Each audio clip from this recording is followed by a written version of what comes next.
Chapter 1. The Call That Changed Everything. The desert wind howled through the Syrian night as Dwayne Duffy crouched behind a crumbling concrete barrier, his assault rifle trained on the compound ahead. At 34, he was the youngest tactical leader in Navy SEAL Team 4's history, a reputation built on 15 years of flawless operations and an almost supernatural ability to read his enemies' minds. His weathered face bore the scars of countless missions, but his steel-gray eyes remained sharp as a blade. The mission had been routine: extract a high-value target from a terrorist cell operating near Aleppo. What wasn't routine was the satellite phone buzzing in his tactical vest at 0200 hours. Standard protocol demanded radio silence during operations, but the caller ID made his blood run cold. Home. Something was wrong. Carolyn never called during missions unless it was an emergency involving their 8-year-old son, Tommy. His mind raced through possibilities: accident, illness, family death, as he signaled his team to hold position and answered the call. "Baby, thank God you picked up," came a voice that wasn't his wife's. Male, smug, unfamiliar. "This is Vincent Swartz, your wife's boss. We need to talk, soldier boy." Dwayne's finger tightened on his weapon's grip. Vincent Swartz, he knew that name. Carolyn worked as a secretary at Swartz Construction, had been there for 2 years since they'd moved to Virginia Beach. She'd mentioned her boss occasionally, always complaints about his wandering eyes and inappropriate comments. "Where's my wife?" Dwayne's voice was deadly calm, the same tone that had made terrorist leaders wet themselves before he put bullets in their heads. A laugh echoed through the phone, followed by muffled sounds in the background. Then Vincent's voice again, dripping with malicious pleasure. "She's right here, actually. Been keeping her real busy while you've been playing war. Want to know something interesting, Duffy? She's pregnant. With my baby." The world seemed to tilt. Dwayne had been deployed for 3 months, but he and Carolyn had been trying for a second child before he left. The timing was possible, but something in Vincent's tone suggested otherwise. "You're lying," Dwayne whispered, though ice was already forming in his veins. "Am I?"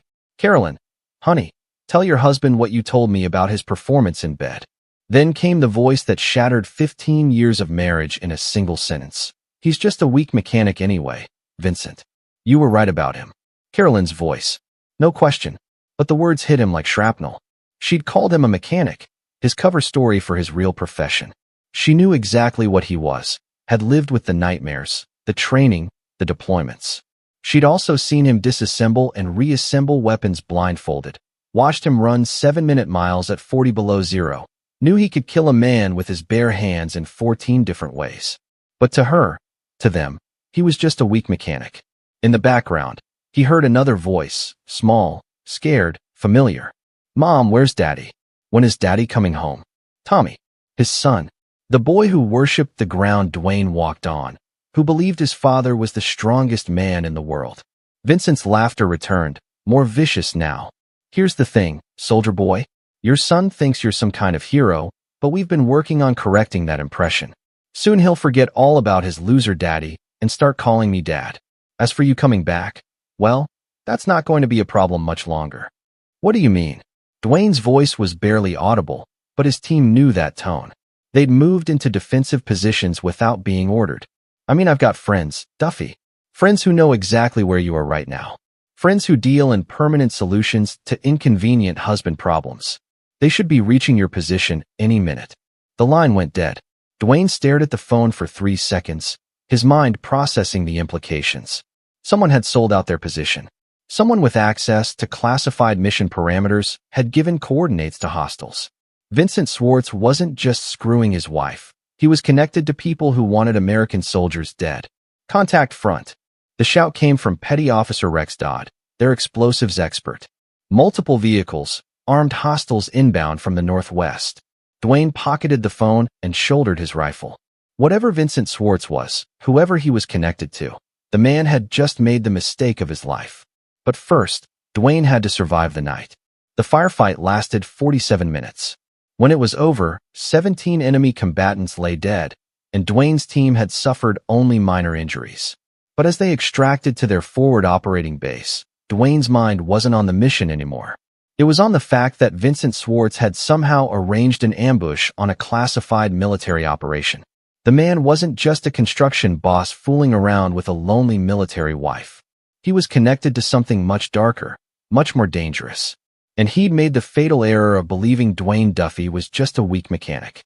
3 days later, Dwayne sat in the debriefing room at the base, staring at a dossier that made his blood turn to ice water.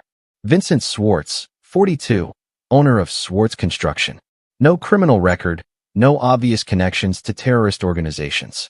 But the file included financial records that told a different story: payments from shell companies, unexplained trips to Eastern Europe, connections to private military contractors who didn't ask questions about their clients' politics. The man was a facilitator, someone who helped bad people move money, weapons, and information. And somehow, he'd gained access to classified mission data through his relationship with Carolyn. Had she known? Had his wife of 15 years actively participated in betraying him to enemy forces? The thought burned in his chest like acid. But as he studied the file, a different emotion began to take hold. Not grief, not betrayal, something colder. Something that had kept him alive through 15 years of the world's most dangerous missions. Calculation. Vincent Swartz thought he was playing games with a mechanic. Carolyn thought she'd found a better man, a stronger provider. They had no idea they'd just declared war on someone who'd spent his entire adult life learning how to destroy his enemies completely and without mercy. Dwayne closed the file and pulled out his phone. Time to call his commanding officer and request emergency leave. He had some personal business to attend to back home. Business that would require his particular set of skills. Chapter 2. The Web of Deception. 2 weeks before Dwayne's call from Syria, Carolyn Duffy stood in front of her bedroom mirror, practicing the words she'd rehearsed 100 times. At 31, she still turned heads when she walked into a room, her auburn hair and green eyes drawing attention she'd learned to leverage over the years. But the face staring back at her now looked tired, older than her years. "I can't do this anymore, Dwayne," she whispered to her reflection. "I need someone who's actually here for me and Tommy." The words felt hollow even to her own ears. Dwayne had been deployed for only 3 months this time, shorter than many of his previous missions. But Vincent had been working on her for nearly a year, slowly poisoning her perspective on her marriage with carefully chosen words and expensive gifts. It had started innocently enough. Vincent Swartz had hired her as his personal secretary 2 years ago, when Dwayne's military salary wasn't quite covering their growing expenses and Tommy's private school tuition. The job paid well, suspiciously well, she'd thought at first, but Vincent had explained it as an investment in quality personnel. "Beautiful women make better first impressions," he'd told her during the interview, his gray eyes lingering on her figure in ways that should have been warning signs. And first impressions are everything in construction.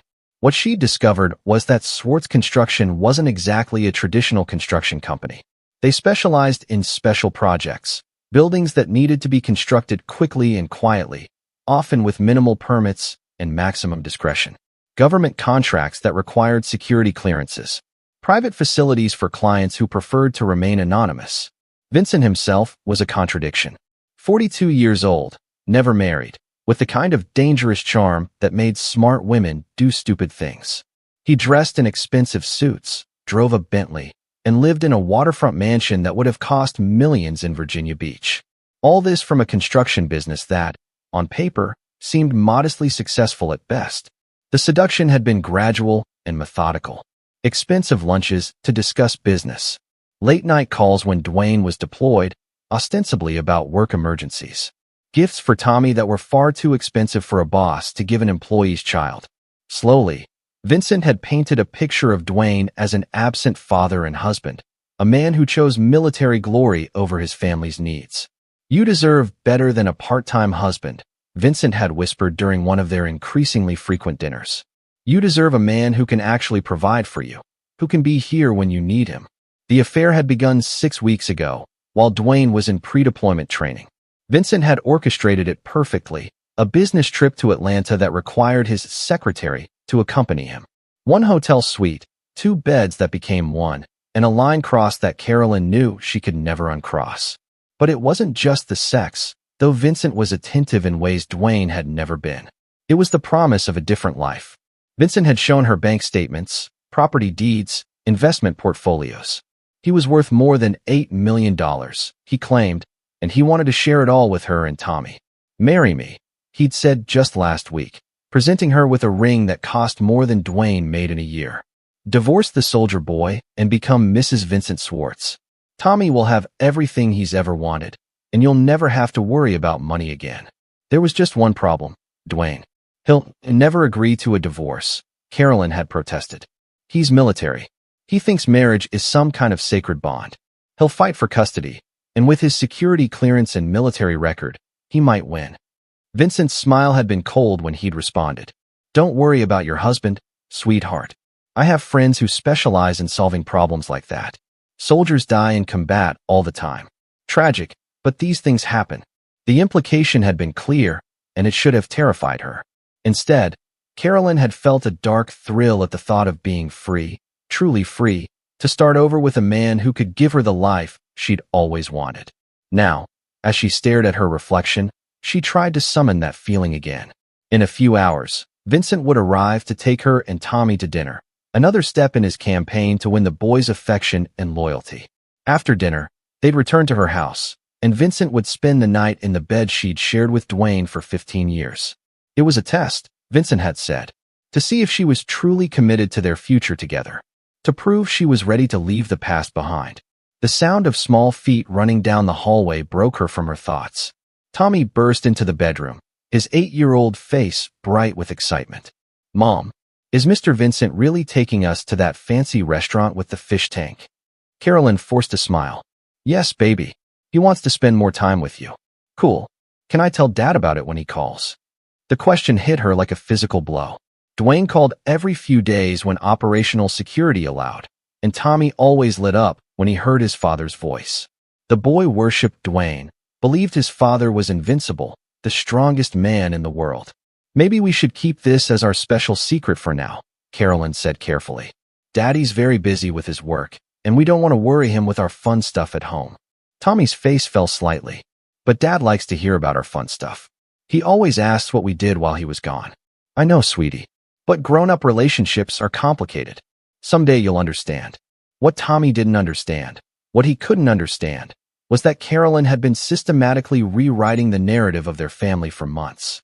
Every conversation about Dwayne's absence, every comment about missing Daddy, every question about when he'd be home had been met with subtle redirection. "Daddy chooses to be away," she'd started saying. "He could get a different job, but he likes being a soldier more than being with us." It wasn't true. Dwayne had been trying to transition to a training position that would keep him stateside more often. But Vincent had convinced her that truth was less important than preparing Tommy for the transition to come. The doorbell rang, and Tommy rocketed out of the room toward the front door. Carolyn took one last look at herself in the mirror, straightening her dress and checking her lipstick. Vincent liked her to look perfect, always ready to be shown off. She found him in the entryway, lifting Tommy in the air while the boy giggled with delight. Vincent was dressed in his usual expensive casual wear, designer jeans, and a silk shirt that probably cost more than Carolyn's monthly salary. His dark hair was perfectly styled, his smile brilliant white and perfectly calculated. "There's my favorite secretary," he said, setting Tommy down and pulling Carolyn into an embrace that lingered just long enough to feel inappropriate in front of the child. "Ready for a night on the town?" As they drove to dinner in Vincent's Bentley, Tommy chattering excitedly in the back seat about school and friends, Carolyn felt a moment of doubt. This was really happening. She was really going to destroy her marriage, break up her family, and potentially orphan her son, all for a man she'd known for 2 years. But then Vincent reached over and squeezed her hand, his fingers cool and confident, and she remembered the bank statements, the promises, the vision of a life without financial stress or military deployments or lonely nights waiting for phone calls that might never come. She squeezed back, sealing their agreement. What she didn't know was that Vincent Swartz had already made a very different kind of call that afternoon, to contacts in Eastern Europe who specialized in making problems disappear. People who could arrange accidents for American soldiers in combat zones. People who would ensure that Dwayne Duffy never made it home to complicate their plans. The irony was perfect. While Carolyn was planning her new life with a wealthy construction magnate, Vincent was planning her widowhood. And neither of them had any idea that the weak mechanic they were betraying had spent 15 years learning how to hunt, and kill people who underestimated him. Chapter 3. The Hunter's Return. Dwayne's boots hit Virginia Beach International Airport tarmac at 1,347 hours on a gray Thursday afternoon. He'd been traveling for 36 hours straight, military transport from Syria to Germany, then commercial flights to Washington, and finally home. His duffel bag contained the usual deployment gear, but hidden in a false bottom were items that weren't standard military issue: surveillance equipment, encrypted communication devices, and a collection of identification documents that would have raised eyebrows if discovered. 3 weeks of emergency leave. That's what his commanding officer had authorized after Dwayne's carefully edited report about family emergency requiring immediate attention. What he hadn't told his CO was that he'd also submitted a request for permanent stateside assignment, citing family stability concerns. The request would take months to process, giving him time to complete his real mission: the destruction of Vincent Swartz and everyone who'd participated in betraying him. But first, intelligence gathering. As any special operations professional knew, rushing into action without proper reconnaissance was a guaranteed way to get killed. And Dwayne intended to be very much alive when this was over. He'd spent the flight home studying everything he could access about Vincent Swartz through military intelligence databases. The man's file was thicker than it had appeared in Syria, filled with connections that painted a disturbing picture. Swartz Construction had contracts with 3 different private military corporations, all with questionable reputations. The company had built facilities for clients including arms dealers, human traffickers, and at least 2 organizations on the FBI's terrorism watch list. More troubling was Vincent's financial network. Payments flowing through shell companies in the Cayman Islands, business relationships with Russian oligarchs, and a lifestyle that far exceeded his legitimate business income. The man wasn't just a construction contractor. He was a facilitator for people who operated outside the law. And somehow, Carolyn had become his access point to classified military information.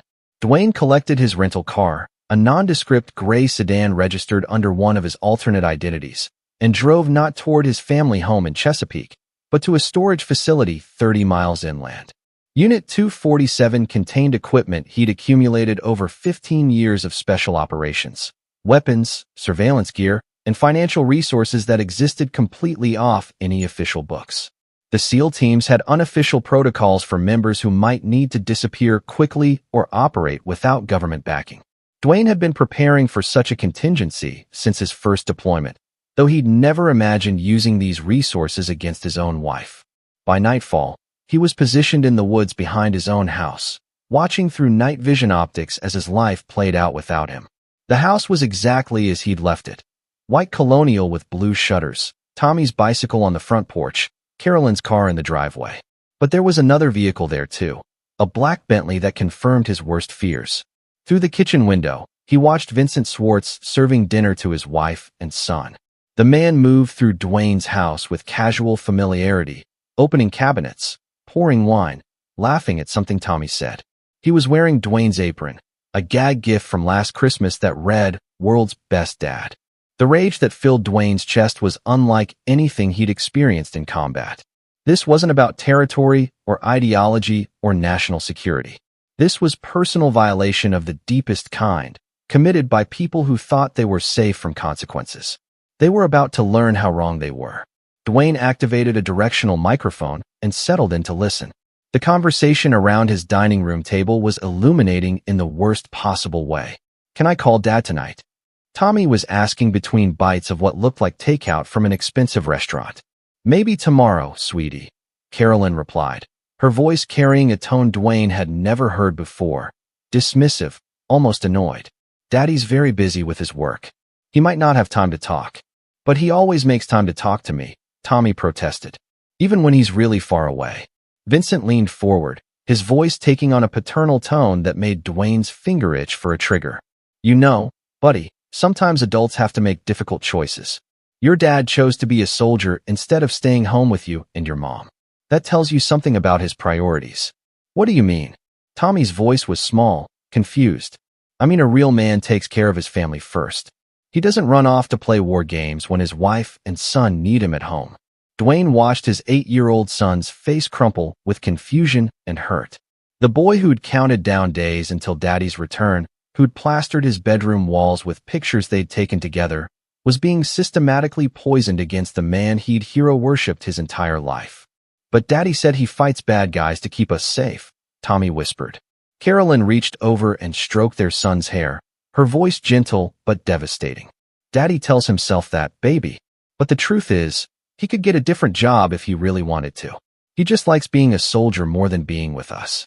It was exactly what Vincent had trained her to say, Dwayne realized.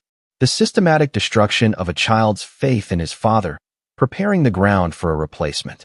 "Tell you what, sport," Vincent said, producing a wrapped package from beside his chair. "I got you something to cheer you up." Tommy opened it to reveal the latest gaming console, something that cost $600 and had been at the top of his Christmas list. Dwayne had planned to surprise him with it when he got home. "Wow. Thanks, Mr. Vincent." Tommy's face lit up with genuine joy, and Vincent basked in the gratitude.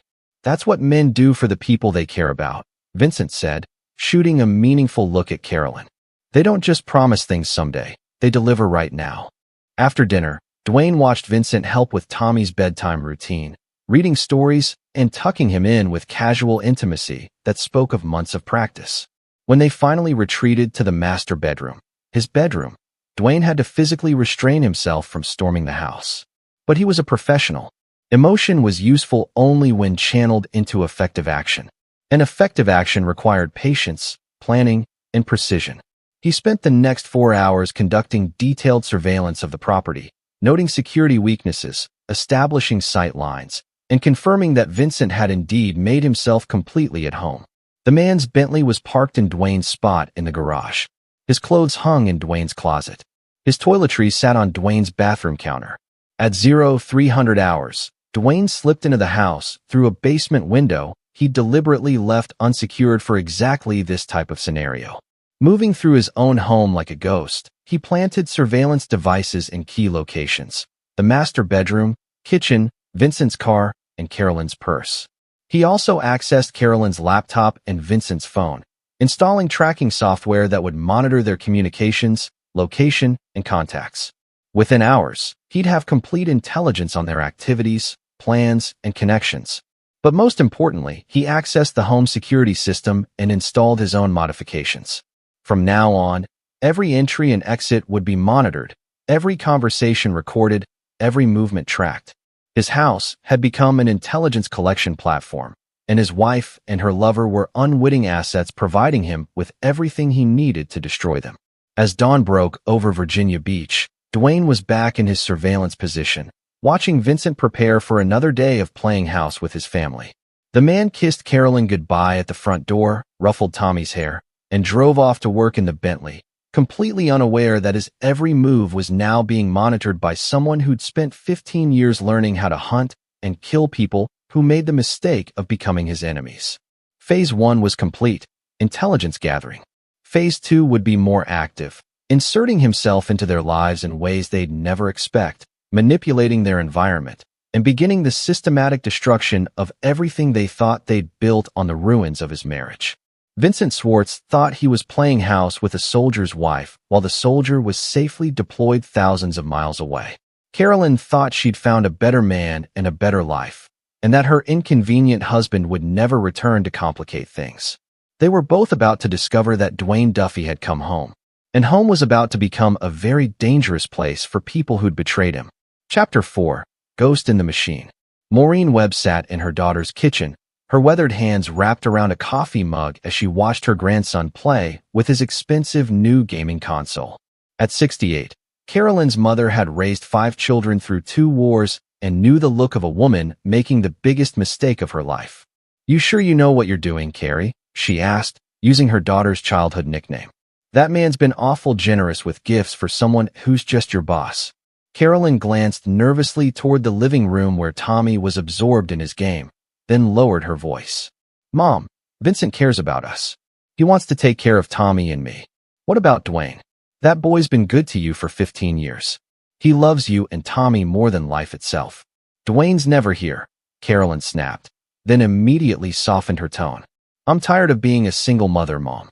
I'm tired of raising Tommy alone, of worrying every day whether his father's coming home in a box." Maureen studied her daughter's face, noting the expensive highlights in her hair, the designer clothes, the jewelry that definitely hadn't come from a Navy SEAL's salary. "Honey, I've seen enough marriages to know the difference between grass being greener and grass being poisoned. This Vincent fellow, there's something about him that doesn't sit right." Before Carolyn could respond, her phone buzzed with a text message. She glanced at it and frowned. "What is it?" Maureen asked. "Vincent's stuck in meetings all day. He was supposed to take Tommy to that new indoor climbing place, but now he can't make it." Tommy's voice drifted from the living room. "Is Mr. Vincent coming over today?" Carolyn called back. "Not today, sweetie. He's busy with work." The disappointment in Tommy's voice was audible. "He promised we'd go climbing." What none of them knew was that Vincent wasn't stuck in meetings. He was sitting in a coffee shop 3 miles away, staring at his phone where a text message had just appeared from an unknown number. "Your climbing plans have been canceled. We need to talk. Come alone to Pier 9, Marina District. 1 hour." Vincent's hands shook slightly as he read the message. In his line of work, anonymous communications meant one of two things: law enforcement or people even more dangerous than law enforcement. His contacts in Eastern Europe had been unusually quiet lately, and the military contractor who'd promised to handle the Dwayne Duffy problem had stopped returning his calls.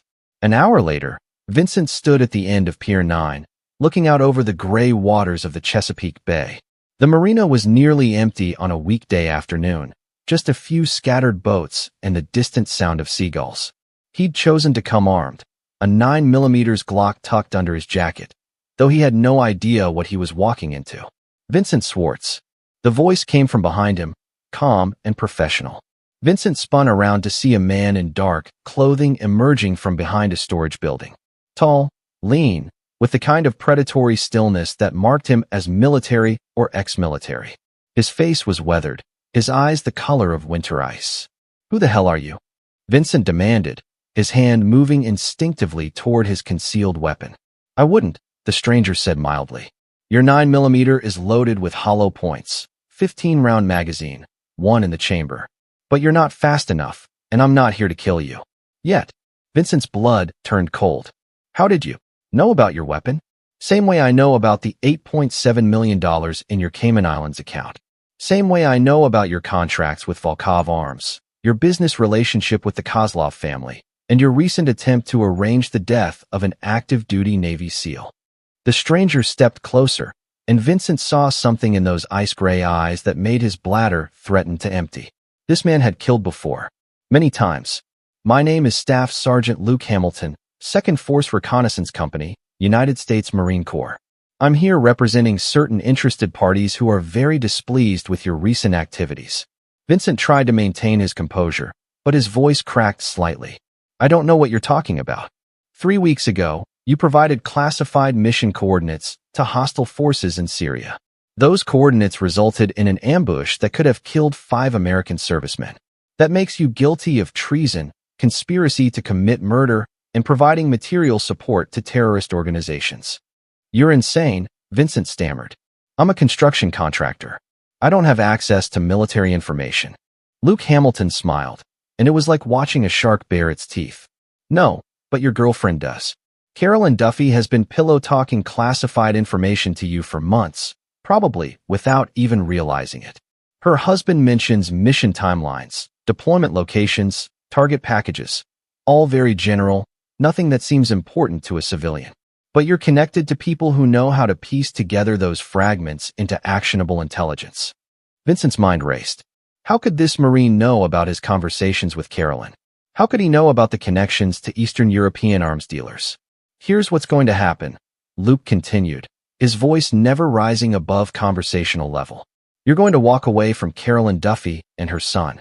You're going to dissolve your business relationships with anyone connected to foreign intelligence services. And you're going to pray that the interested parties I represent decide you're more useful alive than dead.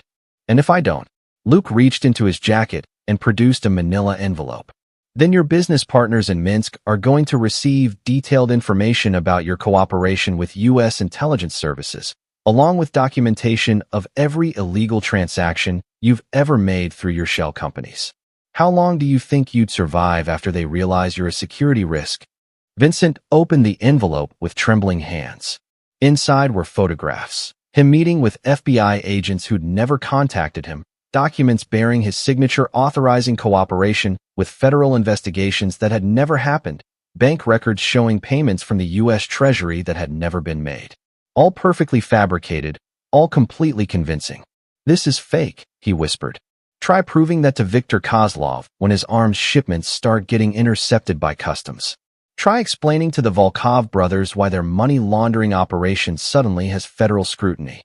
Vincent realized he was trapped in a web he couldn't even see clearly. Whoever this Luke Hamilton was, he represented people with resources Vincent couldn't match and skills Vincent couldn't counter. "What do you want?" he asked. "I want you to disappear from Carolyn Duffy's life. Today. Clean break. No explanation, no contact. Move your operations somewhere far from Virginia Beach and never come back. She'll ask questions. She'll want to know why. Tell her you found out her husband isn't just a mechanic. Tell her Dwayne Duffy is special operations, and people like that don't forgive or forget when someone threatens their family. Tell her anything you want, but make it clear that continuing this relationship would be dangerous for everyone involved." Vincent stared at the photographs again, his mind calculating odds and outcomes. If even half of what this Marine was implying was true, his carefully constructed life was built on sand that was already shifting beneath his feet. "How do I know you won't use this against me anyway?" Luke Hamilton's smile turned genuinely amused. "Because we're professionals, Mr. Swartz. We don't start wars we don't need to fight. Walk away now, and this conversation never happened. Try to be clever, try to call our bluff, and you'll discover exactly how many ways a trained killer can make someone disappear without leaving evidence." 20 minutes later, Vincent sat in his Bentley in the restaurant parking lot where he was supposed to meet Carolyn for lunch, staring at his phone. 3 missed calls from her, 2 text messages asking where he was. He thought about the bank accounts, the property, the life he'd built over 15 years of careful criminal networking.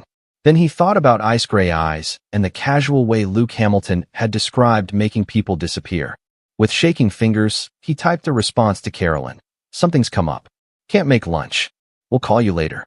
But even as he sent the message, Vincent Swartz knew he would never call Carolyn Duffy again. Whatever game he'd thought he was playing, he'd just discovered there were players in it with resources and capabilities that made his own connections look like children with toy guns. What he didn't know was that Staff Sergeant Luke Hamilton was currently driving away from the marina in a rented sedan, pulling off a fake mustache and colored contact lenses. The man was actually Chief Petty Officer Dwayne Duffy, using skills he'd developed over 15 years of covert operations to eliminate a threat to his family in the most efficient way possible. Sometimes the best way to destroy an enemy wasn't through violence. Sometimes it was through making them destroy themselves. Chapter 5. The Unraveling.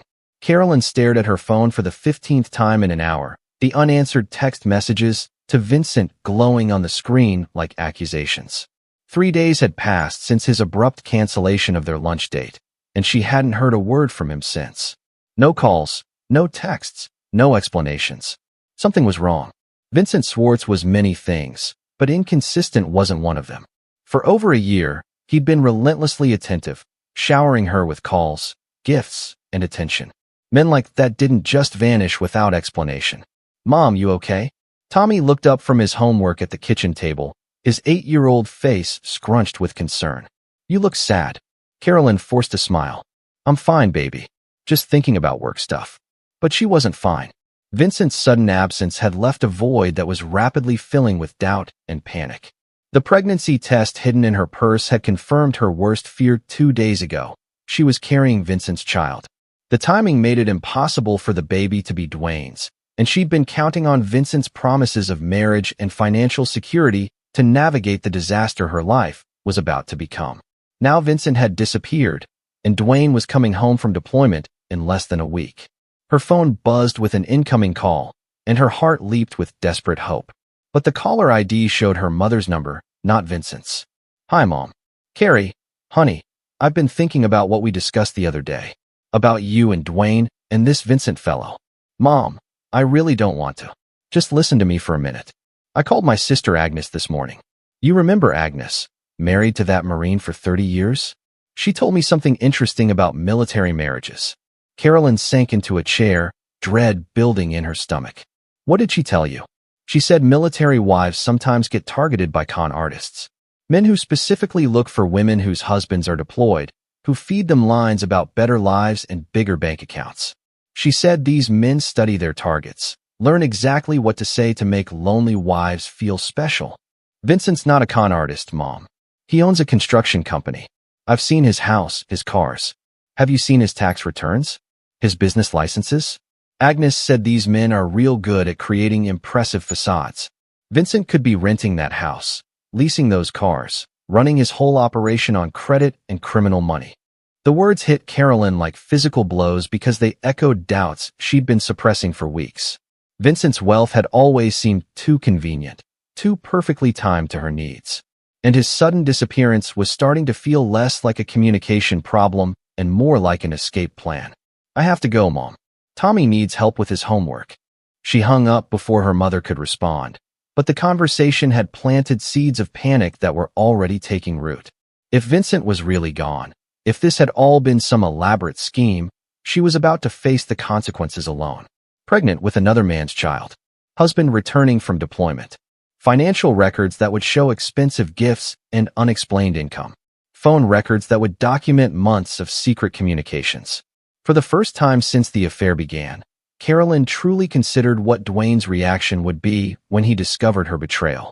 He'd been patient with her moods, understanding about her loneliness, supportive of her career choices. But he was also a soldier trained to identify and eliminate threats. What would a man like that do to someone who'd betrayed him with such calculated cruelty? Her phone buzzed again, and this time hope and dread warred in her chest as she saw Vincent's name on the screen. She answered before the first ring finished. Vincent. Thank God. I've been so worried. Carolyn. His voice was flat, distant, nothing like the warm tones she'd grown accustomed to. We need to talk. Yes, we do. Where have you been? I've been calling and texting. I've been thinking. About us, about this whole situation. I think we've made a mistake. The words hit her like ice water. What do you mean?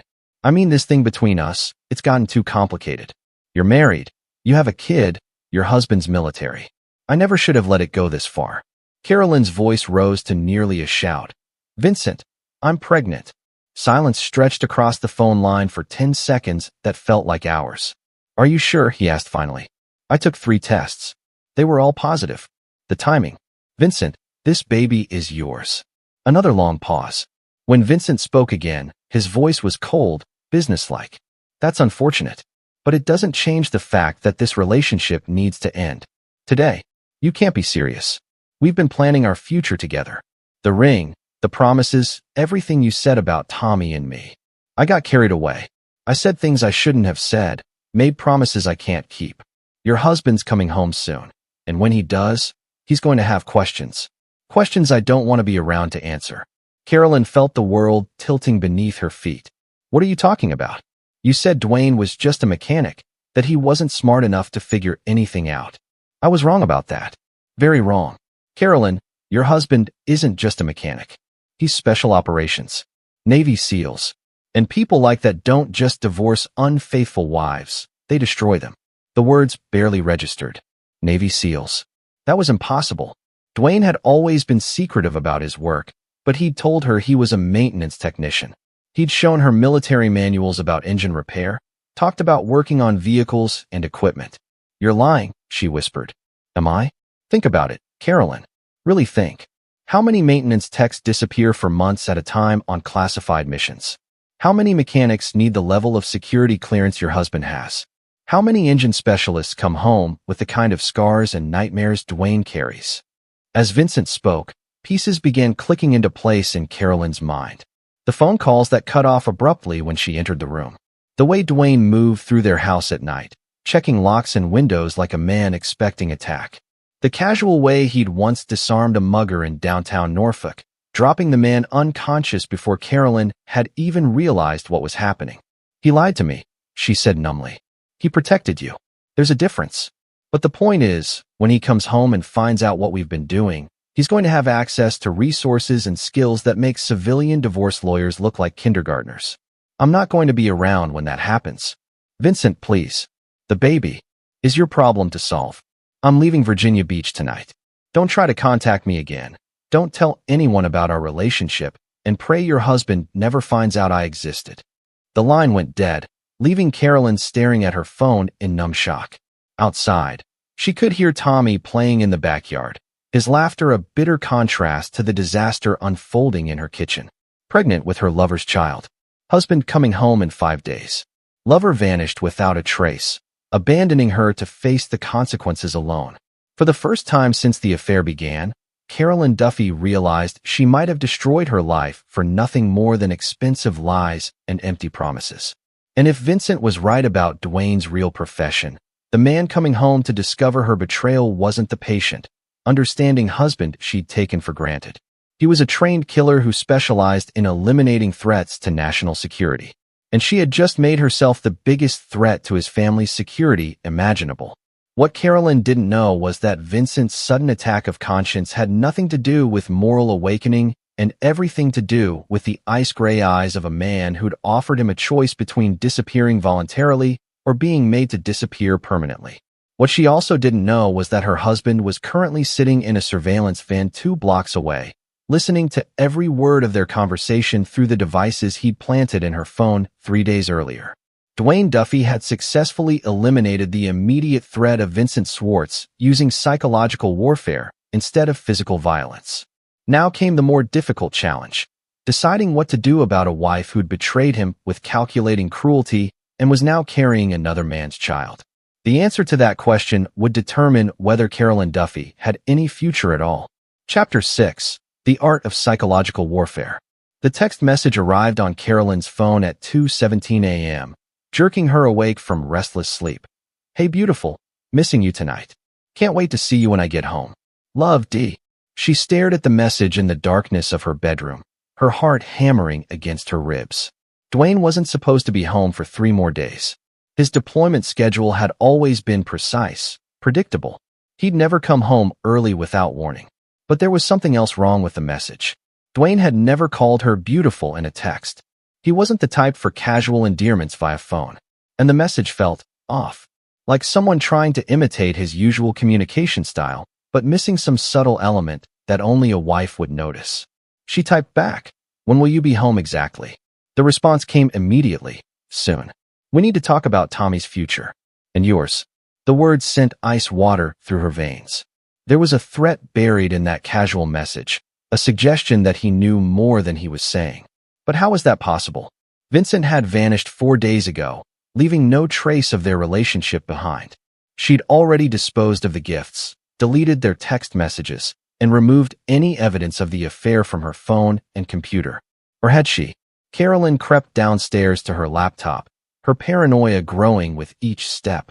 She'd cleared her browser history, but were there deeper records she didn't know about? Digital footprints that someone with technical skills could uncover? As she opened the computer, another text arrived. "Couldn't sleep either? We're more connected than you think." This time she was certain. Dwayne was watching her. Somehow, from wherever he was, he knew she was awake and using her computer. The realization hit her like a physical blow. If he could monitor her activities in real time, what else did he know? Her phone rang, the sound splitting the night's silence like a gunshot. Dwayne's name on the caller ID. "Hello." Her voice came out as a croak. "Hey, baby." His voice was warm, familiar, exactly as she remembered. "Sorry to wake you, but I got some good news. Mission wrapped up early. I'll be home tomorrow instead of Friday." Tomorrow. Less than 18 hours to figure out how to explain a pregnancy that couldn't be his, financial records showing unexplained income, and the complete absence of a man who'd been central to her life for months. That's wonderful, she managed. Tommy will be so excited. "How is our boy? I missed his call yesterday. Everything okay at home?" The question was innocent enough, but something in Dwayne's tone made her skin crawl. It was the voice of a man who already knew the answers, but was testing her responses. "He's fine. Same as always. School, friends, video games. Good. And you? How are you feeling?" The emphasis on feeling was almost imperceptible, but it hit her like a slap. Did he know about the pregnancy? Had her doctor's office somehow been compromised? Or was she reading meanings into innocent words because guilt was eating her alive? "I'm fine too. Just tired. You know how it is when you're not here."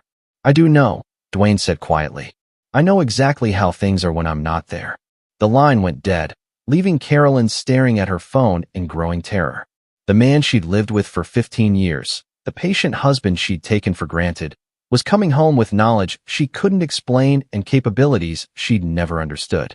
Vincent's words echoed in her memory. Navy SEALs. People like that don't just divorce unfaithful wives, they destroy them.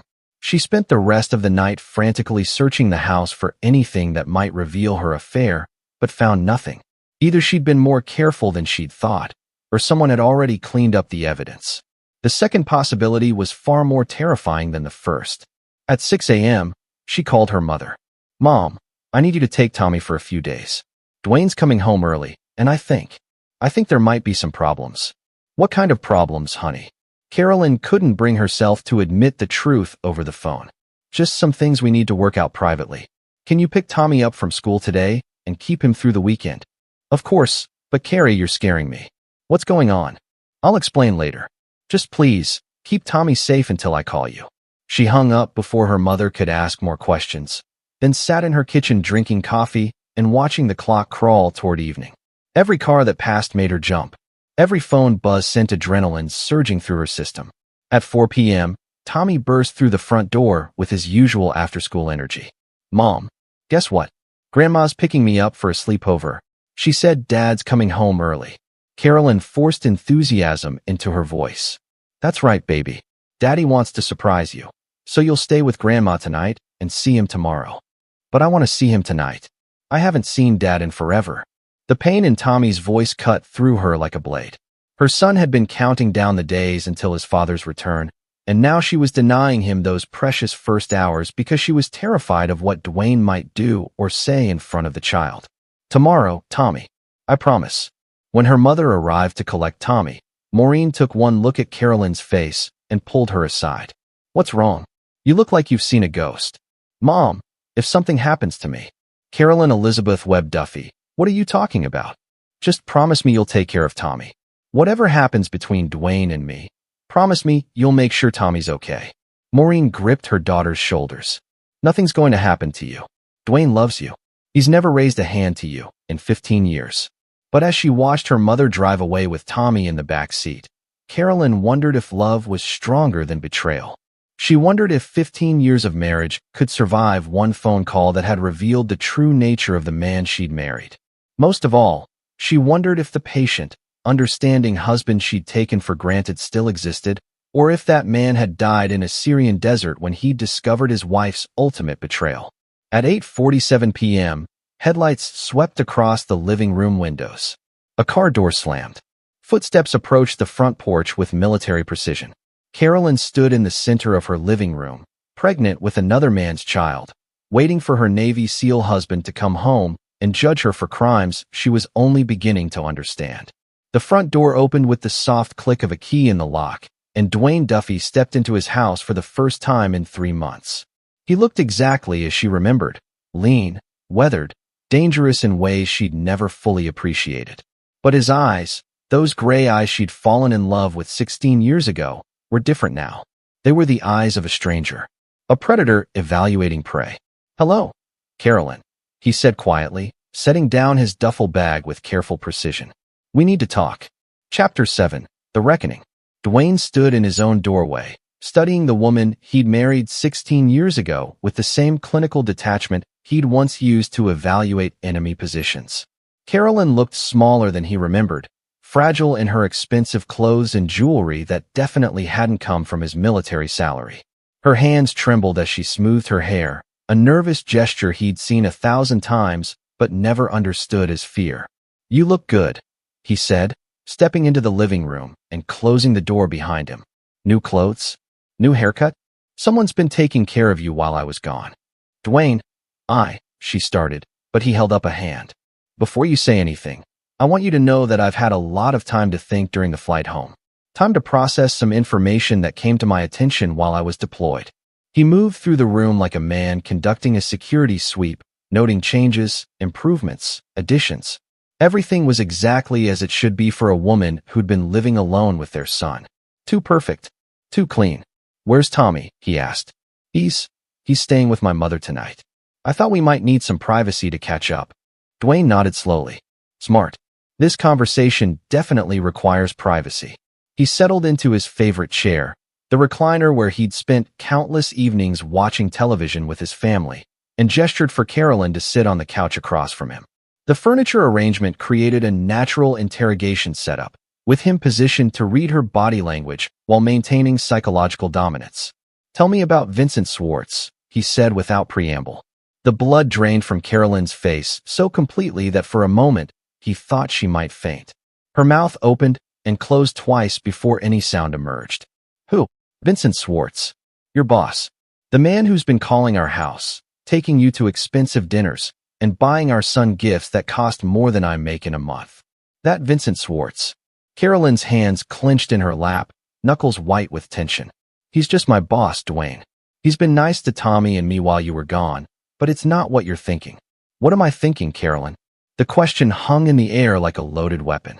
She stared at him, searching his face for some hint of his knowledge, his intentions, his state of mind. What she saw there terrified her more than any accusation could have. Dwayne looked patient. Completely, utterly patient, like a man who had all the time in the world to extract the truth from someone who'd made the mistake of lying to him. "I'm thinking," he said conversationally, "that my wife has been having an affair with a man who facilitates arms deals for Eastern European criminal organizations.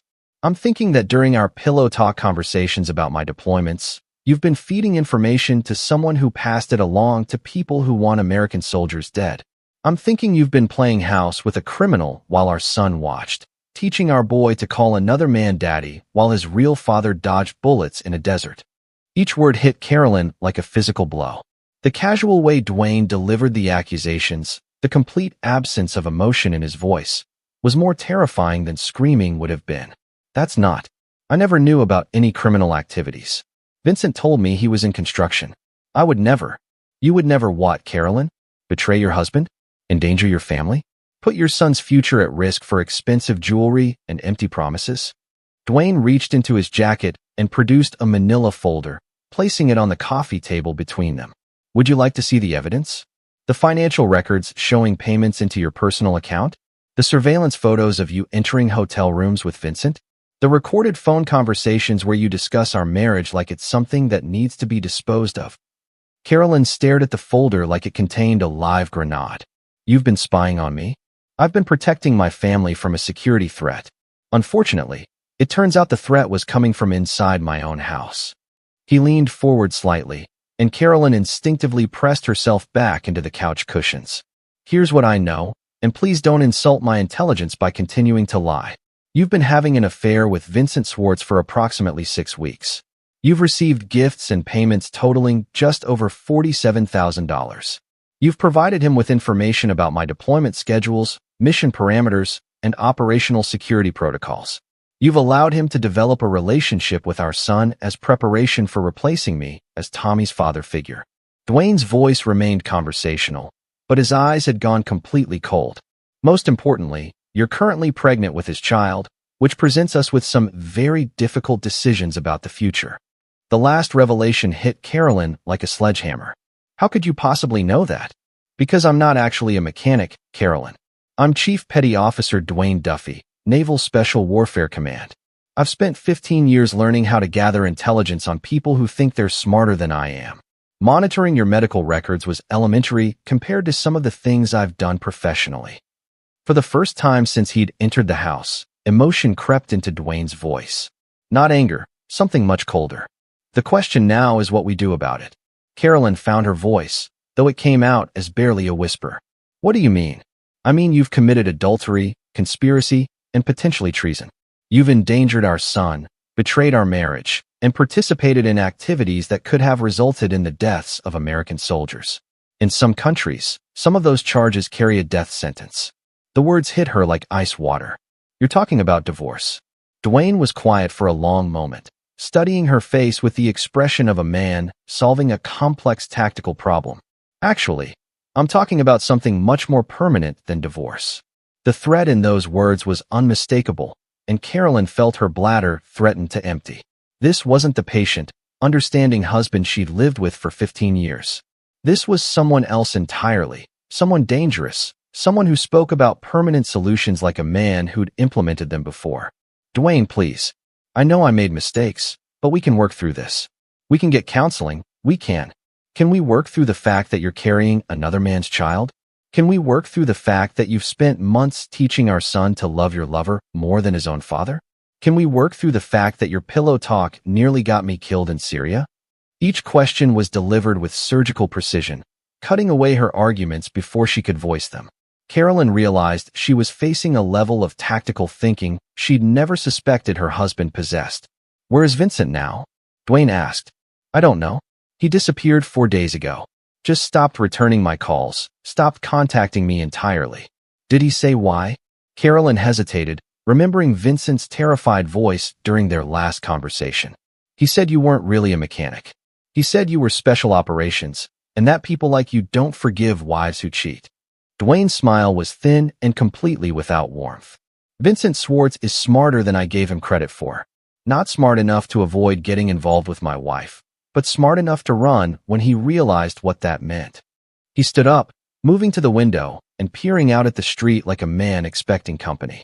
The problem is, Carolyn, that running away doesn't erase what he did. And it certainly doesn't erase what you did. What are you going to do? She whispered. Dwayne turned back to face her, and in his expression she saw something that made her blood turn to ice. It was the look of a man who'd already made his decision, who was simply determining the most efficient way to implement it. I'm going to eliminate the threats to my family's security, he said quietly. All of them. The words hung in the air like a death sentence, and Carolyn realized that the patient, forgiving husband she'd counted on no longer existed. In his place stood a trained killer who'd just classified her as an enemy combatant. And she was about to discover exactly what Navy SEALs did to enemy combatants who made the mistake of threatening the people they loved. Chapter 8. Endgame. The call came at 3:47 a.m., dragging Vincent Swartz from restless sleep in his motel room outside Richmond. He'd been hiding for 6 days now, moving between cheap motels and paying cash for everything. But somehow they'd found his number. Vincent. The voice was calm, professional, familiar. Luke Hamilton, the Marine who'd threatened him at the marina. I did what you asked, Vincent said, his voice cracking with exhaustion and fear. I ended it with Carolyn. I left Virginia Beach. I haven't contacted her since. I know. That's not why I'm calling.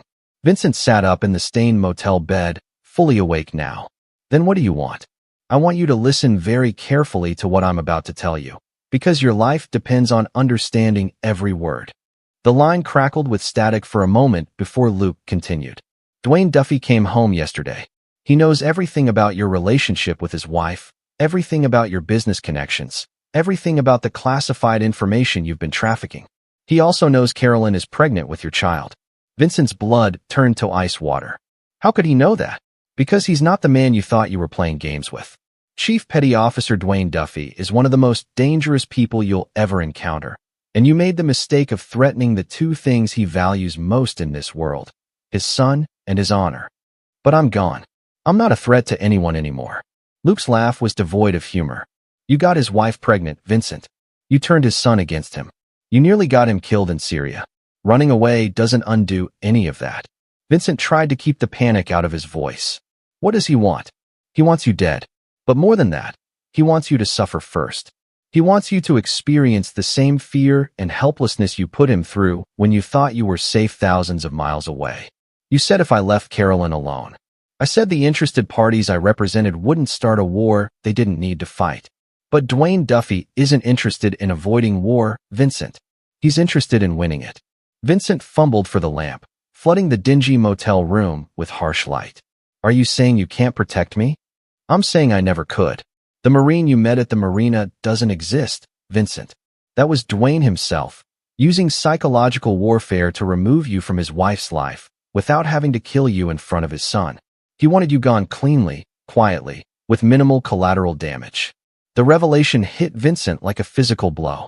He'd been manipulated from the beginning, outmaneuvered by someone he'd never seen coming. The fake documents, the threats about my business partners. All real. Dwayne has been building a case against you for weeks, documenting every illegal transaction, every criminal connection, every vulnerable point in your operation. If he wanted to destroy you through legal channels, he could have you arrested and convicted within a month. But he doesn't want legal channels, Vincent whispered, understanding flooding through him like poison. No, he wants personal justice. The kind that can't be appealed or overturned or plea bargained away. Vincent's hands shook as he reached for his car keys. I'll disappear. Leave the country. You'll never see me again. Where will you go, Vincent? You've stolen money from Russian arms dealers, betrayed terrorist organizations, and seduced the wife of a Navy SEAL. How many places on earth do you think you'll be safe? The question hung in the air like a death sentence. Vincent realized he'd walked into a trap that had been months in the making, constructed by someone who understood warfare in ways Vincent couldn't begin to comprehend. What do you want from me? He asked finally. I want you to understand that this was never about money or sex or jealousy. This was about you threatening the family of someone who kills people professionally. The only reason you're still alive is because Dwayne wanted his son to have plausible deniability about what happened to Mommy's boyfriend. Vincent felt his bowels threaten to empty. What happened to Carolyn? Carolyn made choices. Now she's living with the consequences. The line went dead, leaving Vincent staring at his phone in the harsh motel room light. For the first time since the affair began, he truly understood the magnitude of what he'd done. He hadn't seduced a lonely military wife. He'd declared war on a trained killer who specialized in eliminating threats to national security. And now that killer was coming for him. Vincent dressed quickly, throwing his few possessions into a duffel bag. He had maybe 12 hours before they tracked him to this location. His best chance was to reach the Canadian border, but even that felt futile. How do you hide from someone who'd spent 15 years hunting people professionally? As he checked out of the motel, paying cash and avoiding eye contact with the clerk, Vincent's phone buzzed with a text message from an unknown number. Running won't help, but it makes the hunt more interesting. See you soon. D. The message was accompanied by a photo that made Vincent's knees buckle. Himself, taken through the motel room window just moments before. Someone had been watching him the entire time, close enough to kill him whenever they chose. But they weren't going to kill him quickly. They were going to make him run, make him sweat, make him experience the same terror he'd inflicted on others through his criminal activities. This was going to be a lesson, not just an execution. Vincent stumbled toward his car, knowing he was already dead but unable to stop trying to survive. Behind him, in the shadows of the motel parking lot, ice-gray eyes watched with the patience of a predator who knew exactly how this hunt would end. Meanwhile, 200 miles away in Virginia Beach, Maureen Webb sat in her kitchen with her 8-year-old grandson, watching the morning news with growing dread. The lead story was about a house fire in Chesapeake, a tragic accident that had claimed the life of a young mother while her Navy SEAL husband was deployed overseas. When is Mommy coming to get me? Tommy asked, not understanding why his grandmother kept crying every time he mentioned his parents. Maureen pulled the boy closer, her heart breaking for the innocence that was about to be shattered. She'd received the call from Dwayne at midnight. Calm, matter-of-fact, instructive. Carolyn had been in an accident. There would be investigations, questions, eventually a funeral. Tommy was to stay with his grandmother until things were settled. What Maureen didn't know, what she would never know, was that the house fire hadn't been an accident. It had been staged with military precision, designed to eliminate evidence and witnesses while providing plausible deniability for a grieving widower who'd lost his wife to a tragic electrical fault while he was serving his country overseas. Carolyn Duffy had learned too late that some betrayals carry consequences that can't be survived. And Vincent Swartz was about to discover that running from a Navy SEAL was like playing hide-and-seek with death itself. The hunt was almost over. The reckoning had begun. Chapter 9, New Beginnings. 6 months later, Dwayne stood in the cemetery overlooking Chesapeake Bay, a single white rose in his weathered hand. The headstone was simple, elegant. Carolyn Marie Duffy, beloved wife and mother. The inscription was a lie, but lies were sometimes kinder than truth, especially for an 8-year-old boy who needed to believe his mother had been something better than she was. Tommy stood beside him, clutching his grandmother's hand, dressed in his Sunday best for their monthly visit. The boy had aged in the months since the fire, developed a seriousness that broke Dwayne's heart.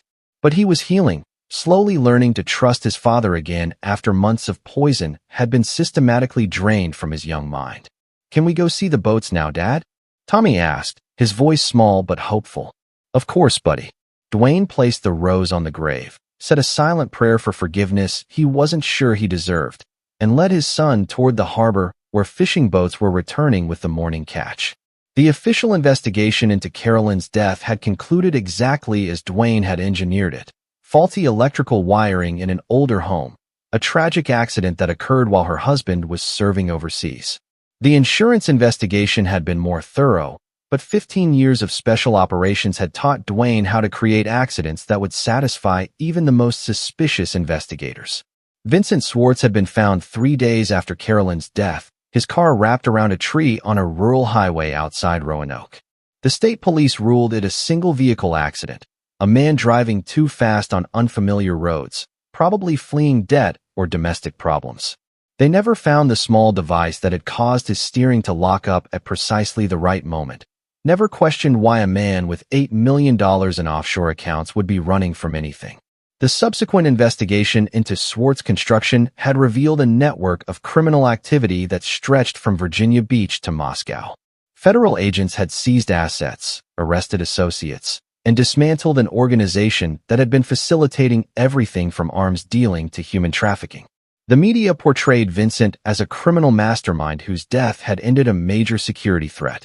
None of the reports mentioned his affair with a Navy SEAL's wife, or the classified information that had nearly cost American lives in Syria.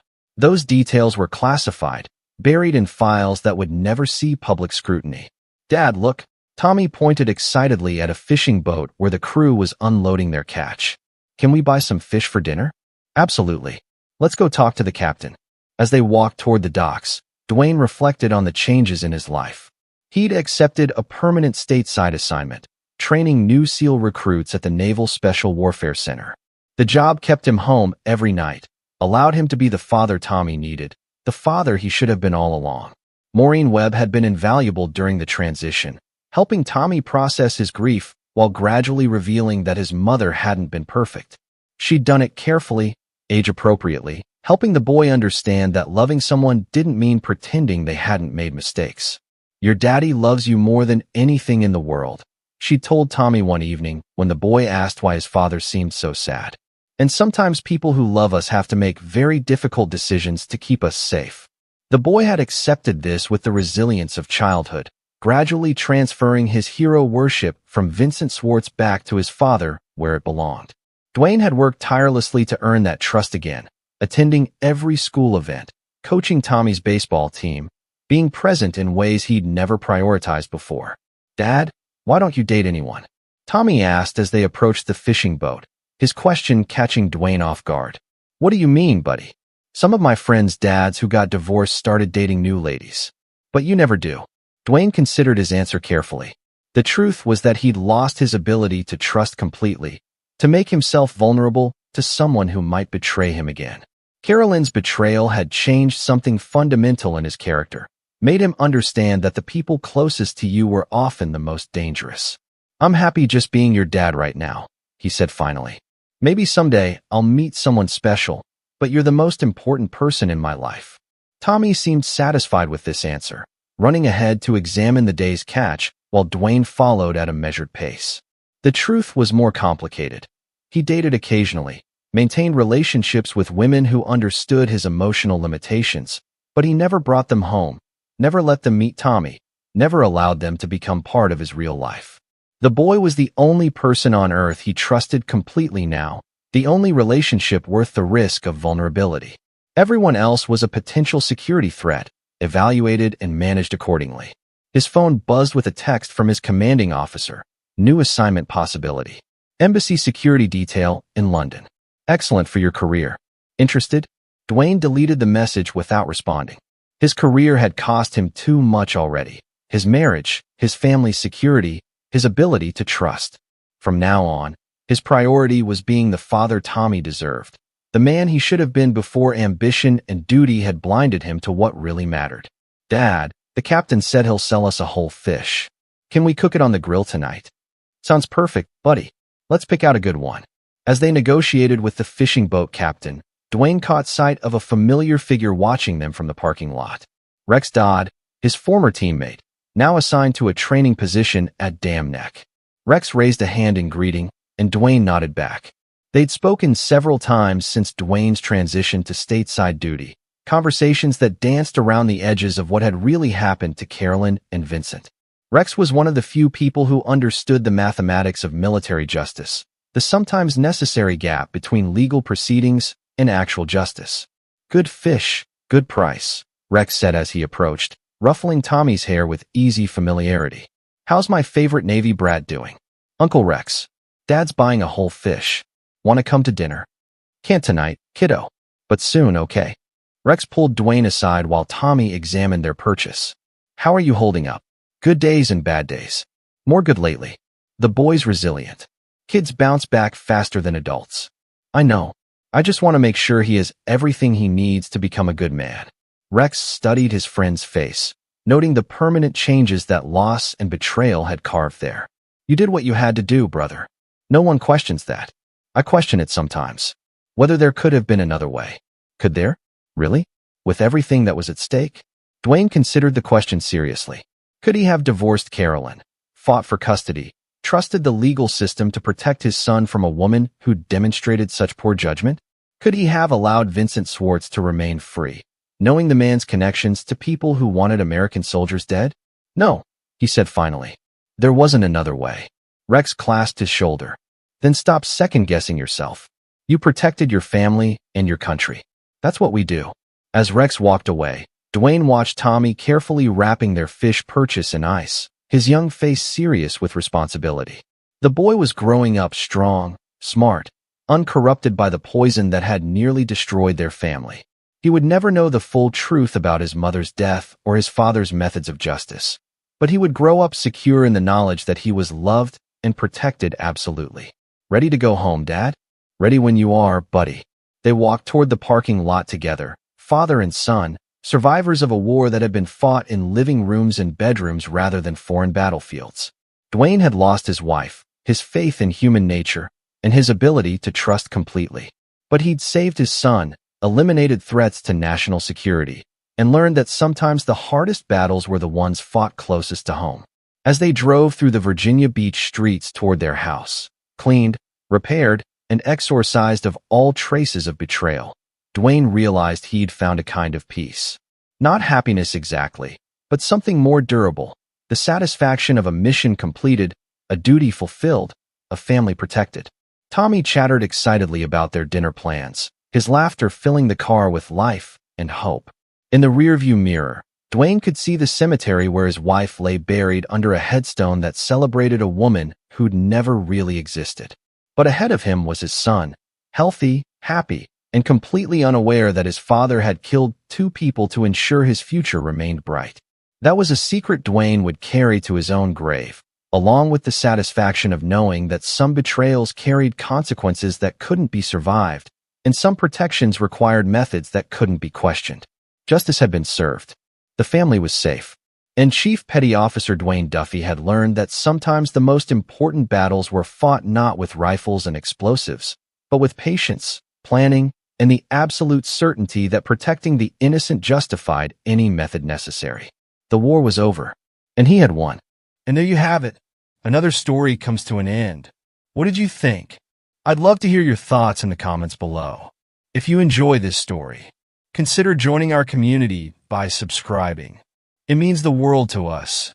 For more stories like this one, check out the recommended videos on screen. And I'll see you there.